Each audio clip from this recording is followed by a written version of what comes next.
There's something about hearing honesty from inside the game that just hits differently, especially when it comes from someone who lived every second of a defining era at Ibrox. When Steven Gerrard opened up about his departure, it didn't feel rehearsed or polished for effect. It felt raw, like a man looking back at a crossroads and finally admitting that the road he chose might not have been the one that would have taken him furthest. At the time, though, everything pointed in one direction. After guiding Rangers to that unforgettable, unbeaten league triumph, stopping a decade of dominance and restoring belief across the support, the natural narrative was progression. The Premier League came calling, and with it the promise of a bigger stage, greater resources, and a chance to test himself at what many consider the very peak of club football. From the outside, it made perfect sense.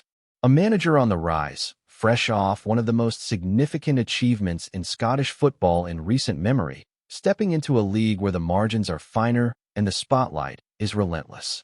But football doesn't always follow the script people expect. Looking back now, Gerrard's own words carry the weight of hindsight, and you can sense the internal conflict in how he reflects on that moment. He admits that staying longer might have given him the experience he now feels he lacked, and that alone says a lot. It tells you that even at the highest level, decisions aren't always as clear as they seem when you're in them. What makes this even more fascinating is the context around Rangers at that exact point in time. Success on the pitch can sometimes hide uncertainty behind the scenes, and Gerrard hinted that not everything aligned the way he had hoped after delivering the title. There was an expectation, perhaps, that the club would push forward with renewed ambition, building on that momentum to create something lasting. Instead, the feeling he describes suggests a more cautious approach, one focused on maintaining stability rather than accelerating growth. For a manager with ambition and momentum, that kind of atmosphere can plant seeds of doubt, even after achieving something historic. So when the opportunity arrived from England, it wasn't just about prestige. It was about the sense of stepping into a project that matched his own trajectory, one that promised progression rather than consolidation. Yet, as he now openly admits, the leap between those environments was more significant than he had anticipated. The intensity, the scrutiny, the expectations week in and week out, it all operates on a different scale. It's one thing to dominate domestically and quite another to navigate the relentless demands of a league where every match feels like a test of your limits. And that's where the story really takes shape, because it's not just about a move that didn't quite work out as planned. It's about the lingering question of what might have been if he had chosen differently. Rangers were in a position of strength. The connection between the squad and the supporters was as powerful as it had been in years, and there was a genuine sense that something bigger could have been built. The idea of a sustained period of dominance, of turning one title into a sequence of successes, is something that now sits firmly in the realm of possibility rather than reality. You can almost feel that sense of reflection when he speaks now, because it's not just about regret in the traditional sense. It's about understanding that timing in football is everything. Leave too early and you risk missing the peak of what you've built. Stay too long and you might find yourself unable to evolve. Gerrard's situation sits right in that delicate space between the two, and it's that balance that makes his admission resonate so strongly. There's no attempt to shift blame or rewrite the narrative. It's simply an acknowledgement that, with the benefit of perspective, he might have approached things differently. At the same time, this isn't a story that exists in isolation. It connects directly to where Rangers find themselves now, constantly balancing ambition with stability, and always aware of how quickly circumstances can change in modern football. Decisions made in one summer can shape the direction of a club for years, and that applies just as much to managers as it does to players. The echoes of that title-winning season are still felt, not just in the record books, but in the expectations that continue to surround the club. And that's what makes this whole situation so compelling for supporters. It's not just about looking back, it's about understanding how those moments influence the present. The idea that things could have unfolded differently lingers, not as a criticism, but as a reminder of how fine the margins really are.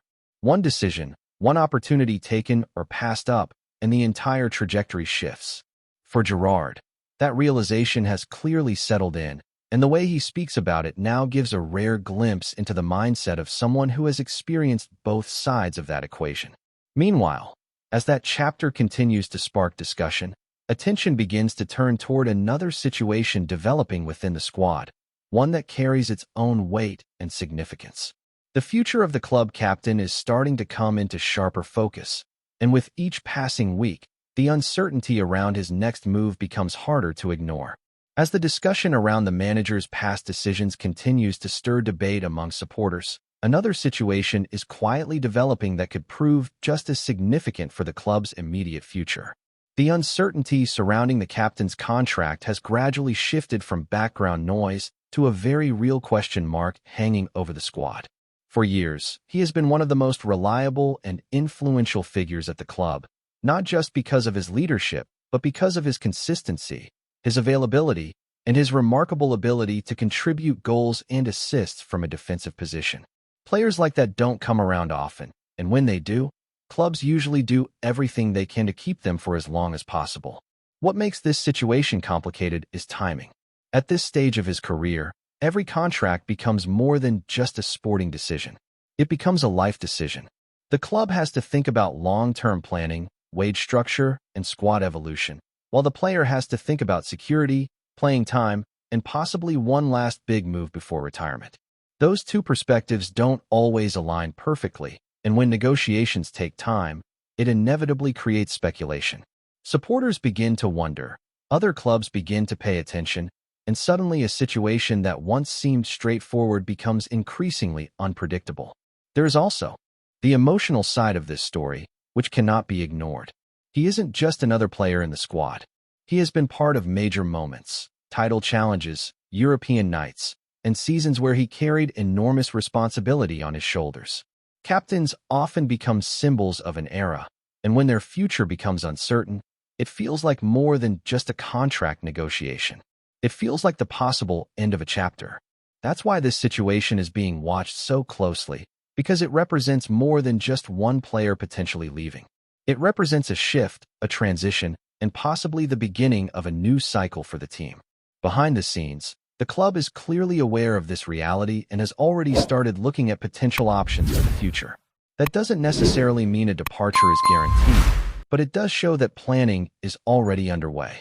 Modern football moves quickly, and clubs cannot afford to wait until a player leaves before searching for a replacement. They have to anticipate changes before they happen. Identifying younger players, tracking their development, and preparing for possible transfers is all part of that process, especially when the player in question occupies such an important role on the pitch. From the player's perspective, the situation is equally complex. Loyalty plays a role, history plays a role, but career opportunities don't last forever either. If an offer comes along that provides security and a new experience, it becomes very difficult to ignore, particularly when a player has already achieved so much where he currently is. That's why these situations often come down to timing and communication.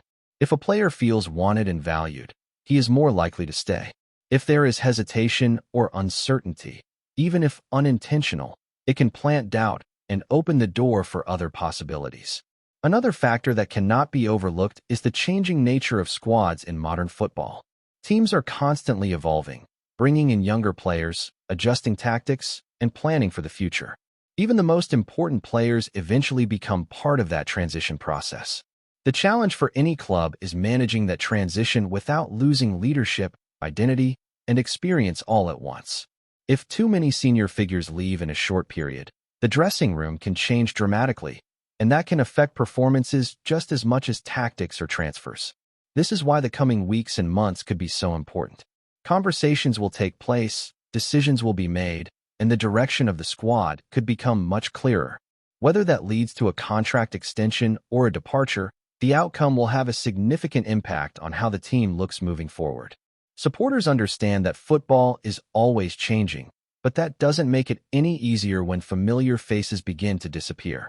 What makes this entire period so interesting is that the club finds itself at a crossroads in several ways at once.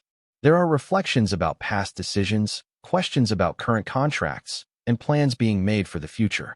All of these storylines are happening at the same time, and together they will shape the next phase of the club's journey. Football rarely stands still, and moments like this often define what comes next, not just for individual players or managers, but for the entire direction of the club.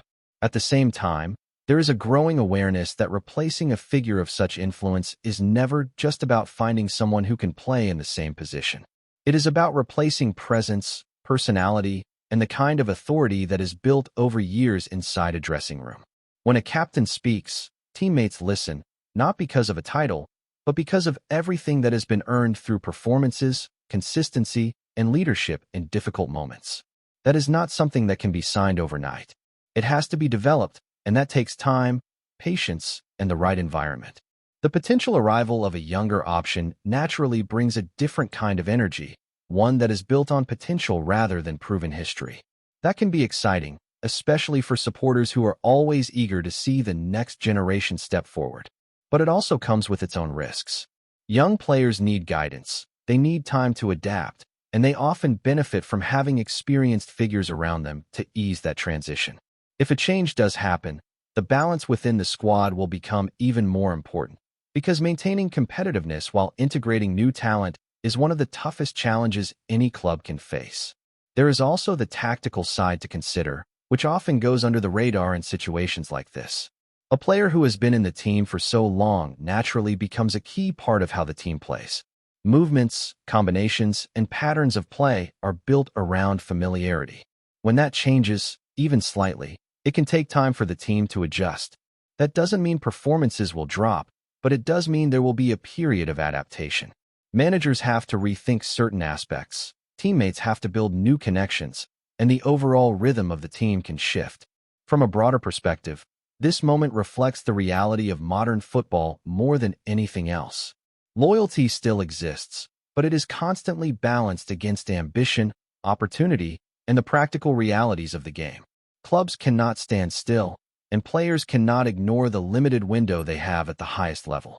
When those factors come together, difficult decisions become inevitable. What matters most is how those decisions are handled, both in terms of communication and in terms of planning for what comes next. All of this builds a sense of anticipation around what is to come, because regardless of the outcome, change feels closer than ever. Whether it leads to continuity or transition, the impact will be felt across the squad and among the supporters who follow every development closely. These are the moments that quietly shape the future, where conversations behind closed doors eventually turn into decisions that define the next chapter on the pitch. Before we continue, make sure to subscribe to our channel and turn on notifications to get all the exclusive news about Rangers FC. Don't overlook any details about your beloved team. It's crucial for Rangers FC fans. A quiet murmur is beginning to ripple through the corridors of Ibrox, and it grows louder with each passing hour. NICOLAS Raskin, once heralded as a cornerstone of Rangers' evolving midfield, now finds himself at the center of swirling speculation that could reshape the club's immediate future. Word emerging from within the Scottish game suggests that a significant offer has landed on the table, not from afar, but from a domestic rival eager to prize the Belgian away. Those close to the situation hint that the proposal is not merely tempting, but substantial enough to force serious consideration behind closed doors. Rangers, a club not unfamiliar with difficult decisions in recent seasons, may now be weighing financial strength against sporting ambition. Raskin, still young yet increasingly influential, embodies both present quality and future promise, precisely the kind of player supporters expect to build around, not lose. Yet football seldom adheres to sentiment. The interest, described by some as aggressive, reportedly aligns with a broader strategy from the unnamed rival to consolidate power domestically. Acquiring a player of Raskin's profile would not only strengthen their own ranks, but send a pointed message across the league. Inside Ibrox, there is no official word, only silence that speaks volumes. Such quiet often accompanies delicate negotiations, where every move is calculated and every leak potentially strategic. Raskin himself remains composed in public view, offering little indication of distraction, though it is understood that his representatives are fully aware of developments. For Rangers supporters, the notion of losing a key figure to a direct competitor is a difficult one to stomach. Still, the modern game is driven as much by economics as it is by loyalty. Should the figures truly reflect the whispers circulating, the club's resolve will be tested. For now, nothing is confirmed, and everything remains possible. But in Glasgow, where rivalry runs deep and every transfer carries weight beyond the pitch. This is a story that feels far from over. Greetings, fans. Make sure to hit that like button and subscribe to the channel, as it's greatly appreciated by Rangers FC. And don't forget to share your thoughts on the news in the comments section below. Until the next video, stay tuned.